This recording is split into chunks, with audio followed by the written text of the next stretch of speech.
UPSC के जो अध्यक्ष होते हैं ये सेना के कोई बहुत बड़े अधिकारी होते हैं या पहले से कोई ईमानदार आईएएस अधिकारी को ही प्रमोट करके क्या बनाया जाता है, यूपीएससी का चीफ बना दिया जाता है। क्या बना दिया जाता है? यूपीएससी का चीफ हेड बना दिया जाता है। अब वो अपने अंदर में कई अन्य यूपीएससी मेंबर को रखता है, वो उसके नीचे कुछ क्वेश्चन सेट करने वाले को रखते हैं। अब वो लोग क्वेश्चन डिजाइन करते हैं। सपोज करिए कि कोई क्वेश्चन यूपीएससी में 15 क्वेश्चन पॉलिटी का पूछना है, 15 क्वेश्चन किसका पूछना है? पॉलिटी का।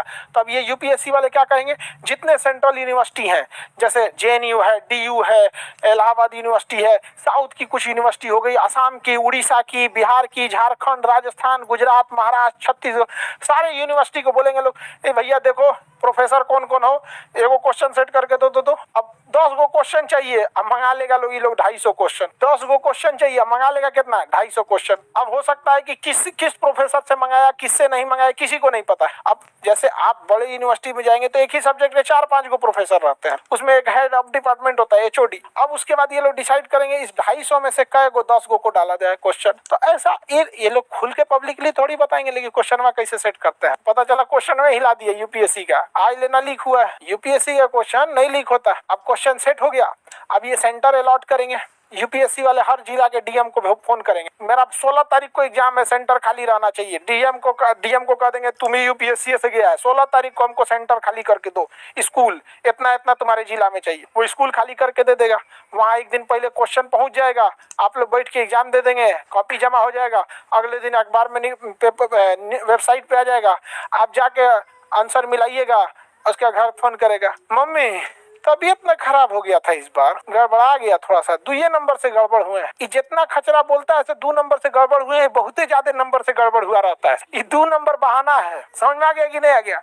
कहेगा तो 2 नंबर से छूट गया, कोई तो कहेगा आधा नंबर से, उससे थोड़ा 25-30 पीछे है। कुछ रियलिटी में 1-2 नंबर से छटते हैं, लेकिन ज्यादातर इसे जो खचरा बहाना बनाता है कि ये गड़बड़ा गया, तबीयत ठीक नहीं था, कहा बोले हम एकदम हमको कोरोना जैसा फील हो रहा था, एग्जाम में उल्टी होने लगा, हम कहा कहे हम एग्जाम सेंटर में लेट से पहुंचे थे, आधा घंटा लेट हो गया ना तो कुल क्वेश्चन में बना दिए रहते। जो भी बहाना आपको बनाना होगा बनाइएगा, नहीं तो रिजल्ट आ गया तो फर्स्ट क्लास। यहाँ पे मेंस की तैयारी कीजिए, मेंस लिखिए, इंटरव्यू दीजिए। आपको यूपीएससी का ऑफिस जो है वो दिल्ली में मिलेगा। यूपीएससी का हेड ऑफिस कहाँ मिलेगा? दिल्ली में। जब आप यूपीएससी का एग्जाम दीजिएगा, पीटी पास कीजिएगा, मेंस पास कीजिएगा, तब आपको इंटरव्यू के लिए इसके ऑफिस में बुलाया जाएगा, यूपीएससी के ऑफिस। और वहां आप बाहरवा खड़ा होकर फोटो खिंचवाइएगा। क्या पता कि एक बार तो इंटरव्यू में पहुंच गए, अगली बार पीटी भी पास हो पाएंगे कि नहीं। बहुत बार ऐसा आप लोग को कभी मिलवाएंगे। एक मतलब अभी सर्विंग आईपीएस है, इंडियन पुलिस सर्विस आईएएस, अभी तो ट्रेनिंग में, तो अभी वो जॉब सर्विस में है वो बंदा, इंडियन पुलिस सर्विस आईपीएस में अभी ट्रेनिंग में है, और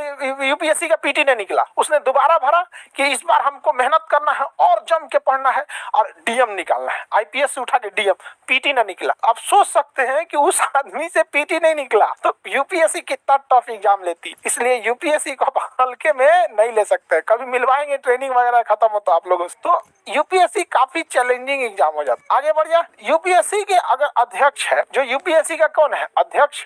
इसी के अंडर में सब लोग काम करते हैं। यूपीएससी के क्या होते हैं? अध्यक्ष जो होते हैं। अगर केंद्र सरकार यूपीएससी के अध्यक्ष को मिला ली कि तुम मेरे अंडर में आओ, कुल विधायक लोग को बना दी डीएम, जा पेपर लीक कर, तब तो गड़बड़ हो सकता है। ऐसा हो सकता है कि नहीं हो सकता अगर मिल गया। इसलिए जरूरी ये है कि इसको सुरक्षा दिया जाए। तो नियम ये है कि इसे हटाने के लिए, यूपीएससी के अध्यक्ष को हटाने के लिए, यूपीएससी के अध्यक्ष को हटाने के लिए सुप्रीम कोर्ट में जाके कहना पड़ता है, और सुप्रीम कोर्ट में मुकदमा दायर करना पड़ता है सरकार को, और सुप्रीम कोर्ट के जज के आगे सरकार को यह बात साबित करनी होती है कि यह अधिकारी, यह यूपीएससी का अध्यक्ष काबिल नहीं है। तो सुप्रीम कोर्ट के जज पूछेंगे, तो सरकार, मंत्री जी, बड़का भारी काबिल आप ही हैं क्या?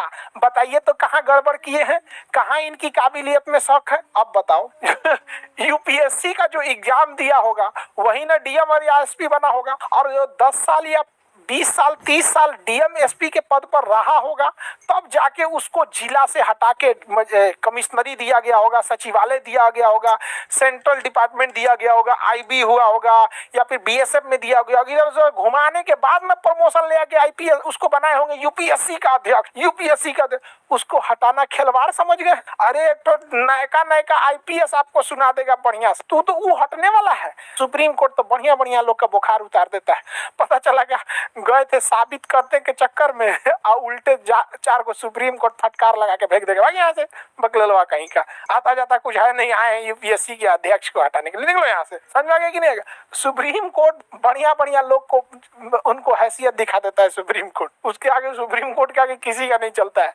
रियल पावर अगर किसी के पास है तो न्यायपालिका में, लेकिन फिर वही है कि न्यायपालिका एक कोर्ट के अंदर ही है, जो कुछ है बाहर कुछ नहीं है। इसमें एक और बात कहा गया है, जो यूपीएससी का अध्यक्ष रहा है, यूपीएससी का जो मेंबर रहा है, देखिए 10-20 मेंबर रहेंगे जैसी जरूरत है और उसके ऊपर अध्यक्ष रहेगा। अब यही लोग हैं, ध्यान से समझिए, जो यूपीएससी का अध्यक्ष है और जो मेंबर है, ये ऑलरेडी बहुत सीनियर आईएएस अधिकारी या बड़े बड़े अधिकारी होते, और यही लोग नए नए यूपीएससी का जो मेंस लिख के इंटरव्यू में पहुंचा रहता है, उनका इंटरव्यू लिए रहता और नंबर देते हैं तो वो लोग पास होते। इसलिए कहा गया है कि अगर यूपीएससी का सदस्य या अध्यक्ष यहां से छोड़ता है अपना नौकरी, तो दूसरी किसी सरकारी नौकरी को नहीं कर, दूसरी किसी सरकारी नौकरी को नहीं कर। समझ गया? यूपीएससी का मेंबर या उसका अध्यक्ष जब अपना जॉब छोड़ेगा तो दूसरा सरकारी नौकरी नहीं कर सकता है। क्यों नहीं कर सकता है? आज एक बताइए, यूपीएससी का उच्च अध्यक्ष है, वो ही इंटरव्यू लिया है तो नंबर अच्छा दिया है तो कोई डीएम बना है, नंबर थोड़ा सा कम दिया है तो आईपीएस बना है, थोड़ा सा इसे दिया ये बना है। अब पता चला वो नौकरी छोड़ के कहीं एसएससी का नौकरी कर रहा है, तो कभी कोनो डीएम घूमते फिरते आएगा तो कहेगा अरे सर आप ही